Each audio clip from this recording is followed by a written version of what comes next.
प्यारे बच्चों, स्वागत है आपका आज की ऑनलाइन कक्षा में।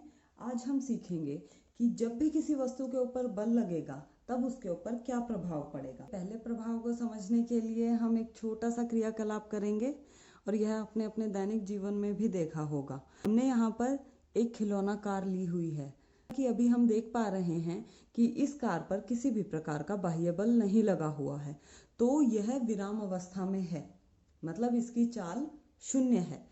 लेकिन जब इसके ऊपर बाह्य बल लगाया जाता है तो उस स्थिति में यह खिलौना कार गति में आ जाएगी।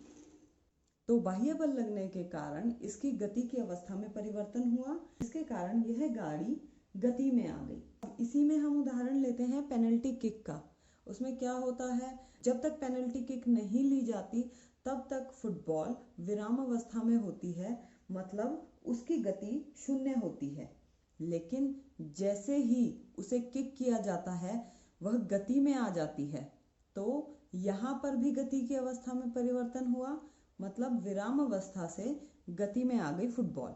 और जब गोलकीपर ऐसे गति में आई हुई गेंद को रोकने का प्रयास करता है तो वह अपने शरीर का बल लगाता है और गति में आई हुई गेंद को यदि रोकने में सफल हो जाता है तो गेंद की गति शून्य हो जाती है। तो चलिए अब हम बल का दूसरा प्रभाव पढ़ते हैं। हमने वही खिलौना कार ली हुई है, हम क्या करेंगे, हम इसे गति में लाने के पश्चात इसके ऊपर लगातार बल लगाते रहेंगे। जैसे कि आप दोबारा देखेंगे कि जैसे हम बार बार बल लगाते हैं तो उस स्थिति में इसकी गति तेज हो जाती है। आप सभी विद्यार्थियों ने टायर चलाने वाला गेम तो देखा ही होगा। यदि हम टायर के ऊपर लगातार बल लगाते रहते हैं तो टायर की गति बढ़ती रहती है। तो अब आप ही सुझाइए कि यदि विपरीत दिशा में बल लगेगा तब चाल के ऊपर क्या प्रभाव पड़ेगा। जब भी विपरीत दिशा में बल लगाया जाएगा तो वस्तु की गति कम हो जाएगी।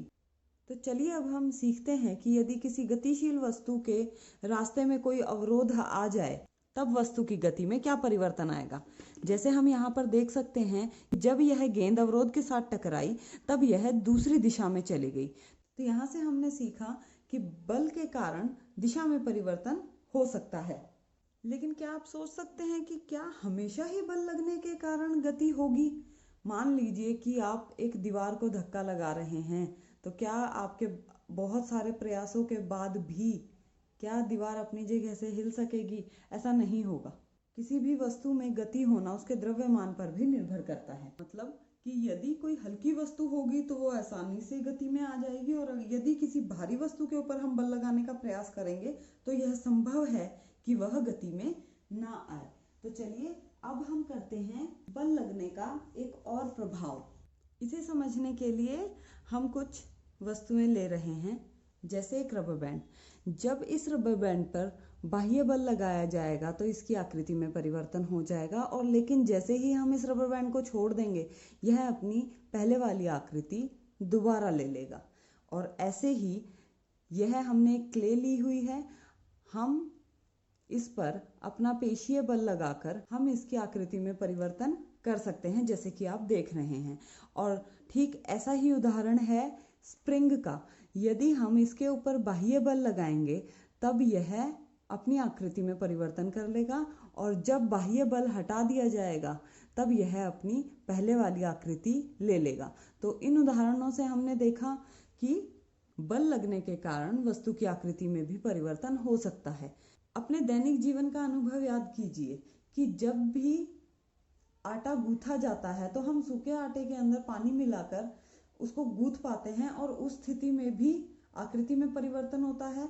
और जब हम उससे बेल कर रोटी बनाते हैं तब भी आकृति में परिवर्तन होता है।